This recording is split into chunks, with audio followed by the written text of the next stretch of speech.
మీరు చూస్తున్నారు Prashanth kitchen plants అండి. ఈరోజు మనం చిన్నప్పుడు నుండి అమ్మ చేసి పెట్టిన బూందీ మిఠాయి పచ్చి కొబ్బరితోటి లడ్డు తయారు చేశారండి. సరైనా పర్వాలేదు, బెల్లంతో తయారు చేసింది అయినా పర్వాలేదు. ఒక గిన్నె తీసుకున్నాను, పచ్చి కొబ్బరి గిన్నె ఒకటి తీసుకొని చక్కగా అన్నీ కూడా సన్నగా కట్ చేసుకున్నాను. ఇవన్నీ కూడా మనం రోట్లో వేసుకొని దంచి చూపిస్తానండి. ఇలా మెత్తగా రోట్లో దంచడమేనండి, మిక్సీ అయితే వద్దు, మిగతా టేస్ట్ మారిపోతుంది అన్నమాట. నేనైతే 3 యాలక్కాయలు తీసుకుంటున్నాను. యాలక్కాయలు వేయటం వల్ల కొంచెం బాగుంటుంది స్మెల్.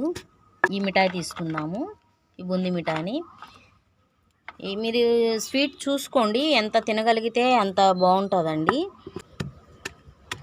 టేస్ట్. ఎందుకంటే పచ్చి కొబ్బరి ఆ స్వీట్నెస్ ఉంటుంది కదా మిఠాయిలోన, అది కాంబినేషన్ అనేది చాలా బాగుంటుంది అన్నమాట టేస్ట్.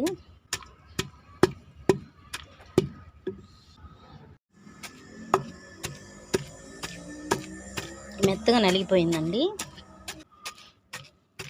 బూందీ అంతా కూడా. పచ్చి కొబ్బరి బాగా రెండు కలిసిపోయినాయండి. ఇదిగోండి మెత్తగా అయిపోయింది. ఇలాగ సరిపోతుందండి. యాలక్కాయలు వేసాం కదా, మంచి స్మెల్ వస్తుందన్నమాట. మేమైతే చిన్నప్పుడు చాలా ఇష్టంగా తినేవాళ్ళం అండి. ఎందుకంటే అమ్మ వాళ్ళ చెట్టు కొబ్బరికాయలు ఉంటాయి, ఆ కాయలు మరి కొట్టేసేసి అమ్మ చక్కగా చేసేవాళ్ళు అన్నమాట. అసలు టేస్ట్ ఎంత బాగుంటుందంటే అంత బాగుంటుందండి. పచ్చి కొబ్బరి మరి మిఠాయి తెచ్చుకున్నామంటే చక్కగా అలాగ పచ్చి కొబ్బరి దంచేసేసి ఇలా తయారు చేసుకోవచ్చు. పిల్లలు పెద్దలు అందరూ ఇష్టపడతారండి. తప్పకుండా ట్రై చేయండి, టేస్ట్ అయితే చాలా బాగుంటుంది. మా యొక్క వీడియో కనుక నచ్చినట్టయితే లైక్ చేసి మీ ఫ్రెండ్స్ షేర్ చేసి మా ఛానల్ తప్పకుండా సబ్స్క్రైబ్ చేసి చివరిగా బెల్ సింబల్ నొక్కండి. Thank you.